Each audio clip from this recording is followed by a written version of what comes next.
ಮತ್ತೆ ರಾಜ್ಯದ ನೀರು ತೆಲಂಗಾಣ ಪಾಲು. ಹಗಲು ಗೇಟ್ ಕ್ಲೋಸ್, ರಾತ್ರಿ ಗೇಟ್ ಓಪನ್. ರಾತ್ರಿ ತೆಲಂಗಾಣಕ್ಕೆ ಹರಿತಾ ಇದೆ ರಾಜ್ಯದ ನೀರು. ಹಗಲೆಲ್ಲ ಗೇಟ್ ಕ್ಲೋಸ್ ಮಾಡಿ ರಾತ್ರಿ ಓಪನ್ ಮಾಡ್ತಾ ಇದ್ದಾರಂತೆ. ರಾಜ್ಯದಲ್ಲೇ ಬಾಯಿ ಬಡ್ಕೊಳ್ತಾ ಇದ್ದಾರೆ ನೀರಿಲ್ಲ ಅಂತ. ಅಂಥದ್ರಲ್ಲಿ ಅದರಲ್ಲಿ ಈಗ ಬೇಸಿಗೆಗಾಲ ಎಲ್ಲ ಬತ್ತು ಹೋಗುವಂಥ ಟೈಮ್. ಅದರಲ್ಲೂ ಬಿಸಿಲ ತಾಪಮಾನ ಈಗಲೇ ಹೆಚ್ಚಾಗತ್ತೆ ಅಂತ ವರದಿ ಬೇರೆ ಇದೆ. ಅದರಲ್ಲಿ ತೆಲಂಗಾಣ ಪಾಲ್ ಹಾಕ್ತಾರೆ ನೀರು. ರಾತ್ರಿ ತೆಲಂಗಾಣಕ್ಕೆ ರಾಜ್ಯದ ನೀರು ಹೋಗ್ತಾ ಇದೆ.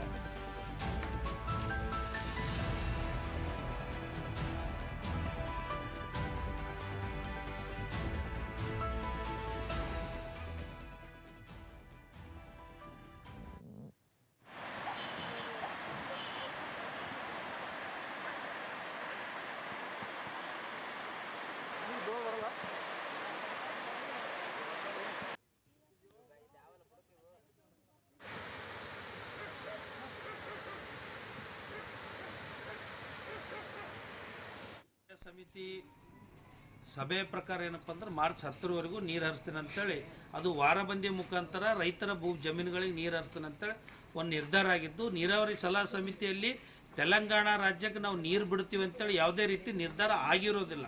ಕಾನೂನು ಬಹಿರವಾಗಿ ಇವತ್ತಿನ ದಿನ ಏನಪ್ಪ ಅಂದ್ರೆ ರಾಜ್ಯ ಸರ್ಕಾರ ಬಸವಸಾಗರ ಜಲಾಶಯದಿಂದ ಏನಪ್ಪ ಅಂತಂದ್ರೆ ತೆಲಂಗಾಣಕ್ಕೆ ನೀರು ಹರಿಸ್ತಾ ಇದ್ರೆ ಅದನ್ನು ನಾವು ಖಂಡಿಸ್ತಾ ಇದ್ದೀವಿ.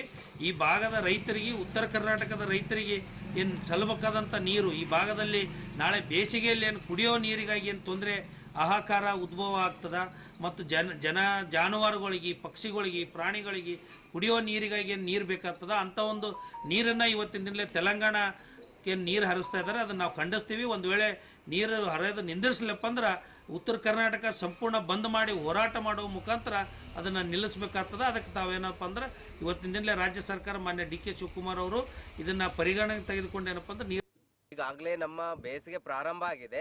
ಇದೇ ಸಂದರ್ಭದಲ್ಲಿ ಬೇರೆ ರಾಜ್ಯಕ್ಕೆ ಅಂದರೆ ತೆಲಂಗಾಣ ರಾಜ್ಯಕ್ಕೆ ಏನು ಮಾಡ್ತಿದ್ದಾರೆ ಅಂದರೆ ಅನಧಿಕೃತವಾಗಿ ಎಕ್ಸ್ಟ್ರಾ ನೀರನ್ನು ಏನು ಮಾಡ್ತಿದ್ದಾರೆ ಅಂದರೆ ಬಿಡ್ತಾ ಇದ್ದಾರೆ. ನಮ್ಮ ರಾಜ್ಯದಲ್ಲಿ ನಾವು ಈ ಸ್ಥಳಕ್ಕೆ ಪ್ರತಿ ವರ್ಷ ಈ ಸಮಯದಲ್ಲಿ ಬಂದೇ ಬರ್ತೀವಿ. ಬಟ್ ಲಾಸ್ಟ್ ಇಯರ್ ಇದಕ್ಕಿಂತ ಕಡಿಮೆ ನೀರಿತ್ತು, ಇಷ್ಟೊಂದು ನೀರು ಹರಿತಾ ಇರಲಿಲ್ಲ. ಈಗ ನೋಡ್ತಾ ಇದ್ದೀವಿ ಏನಪ್ಪ ಅಂತಂದರೆ ಸಾಕಷ್ಟು ನೀರು ಹರಿತಾ ಇದೆ. ಅಂದರೆ ರಾತ್ರಿ ಹಗಲು ಎಲ್ಲ ನೀರು ಹರಿತಿದೆ. ಆಲ್ರೆಡಿ ಕೆಲವೊಂದು ಕಡೆ ಏನು ಮಾಡಿದ್ದಾರೆ, ಎಚ್ಚರಿಕೆ ಕೊಟ್ಟಿದ್ದಾರೆ ಸರ್ಕಾರಕ್ಕೆ. ಆದ್ರೂ ಸರ್ಕಾರ ಇದ್ರ ಬಗ್ಗೆ ಗಮನ ಹರಿಸ್ತಿಲ್ವಾ ಅಥವಾ ಕೇಳಿಸ್ತಿಲ್ವಾ? ಕೇಳಿದ್ರೂ ಕೂಡ ಈ ಕಡೆ ಕೇಳದಿರೋ ಥರ ನಮ್ಮ ರಾಜ್ಯ ಸರ್ಕಾರದ ಅಂದರೆ ನಮ್ಮ ಕರ್ನಾಟಕದ ರೈತರ ಮೇಲೆ ಮಲತಾಯಿ ಧೋರಣೆಯನ್ನು ತೋರ್ತಿದೆಯಾ ಅಂತ ಒಂದು ಪ್ರಶ್ನೆ, ಯಕ್ಷ ಪ್ರಶ್ನೆ ಆಗಿದೆ. ಯಾಕಂತಂದರೆ ಅವರು ಏನು ಹೇಳ್ತಾ ಇದ್ರು, ನಾವು ರೈತರ ಪರ ಸರ್ಕಾರ. ಆದರೆ ರೈತರಿಗೆ ಕೊನೆ ಭಾಗದಲ್ಲಿ ನೀರಿಲ್ಲ ಬೆಳೆ ಬೆಳೆಯೋದಕ್ಕೆ. ಈಗ ನೋಡ್ತಾ ಇದ್ದೀವಿ ನಾವು ನೀರು ಸಾಕಷ್ಟು ಏನು ಮಾಡ್ತಿದ್ದಾರೆ ಅಂದರೆ ಬೇರೆ ರಾಜ್ಯಕ್ಕೆ ಕೊಡ್ತಿದ್ದಾರೆ. ಅಂದರೆ ನಮ್ಮ ಭಾಗದ ರೈತರಲ್ಲಿ, ನಮ್ಮ ಭಾಗದವರು ಅಂದರೆ ಬೆಳೆಗಳು ಬೆಳಿಬಾರ್ದ ಅಂದರೆ ನಮ್ಮ ರಾಜ್ಯದ ರೈತರು ಅವರು ಮುಂದೆ ಬರಬಾರ್ದ ಅಂದರೆ ಯಾಕಂದರೆ ಸಾಕಷ್ಟು ಏನಾಗ್ತಂದ್ರೆ ಅವರು ಸಾಲ ಸೂಲ ಎಲ್ಲ ಮಾಡಿ ಏನು ಮಾಡಿರ್ತಾರೆ ಅಂತಂದರೆ ತಮ್ಮ ಬೆಳೆಯನ್ನು ಬೆಳೆಯೋದಕ್ಕೋಸ್ಕರ ಬಿತ್ತನೆ ಮಾಡಿರ್ತಾರೆ. ಈ ಥರ ನೀರಿಲ್ಲದೆ ಕೊನೆಯಲ್ಲಿ ಏನು ಮಾಡ್ತಾರೆ ಅಂದರೆ ನಷ್ಟ ಅನುಭವಿಸ್ತಾರೆ.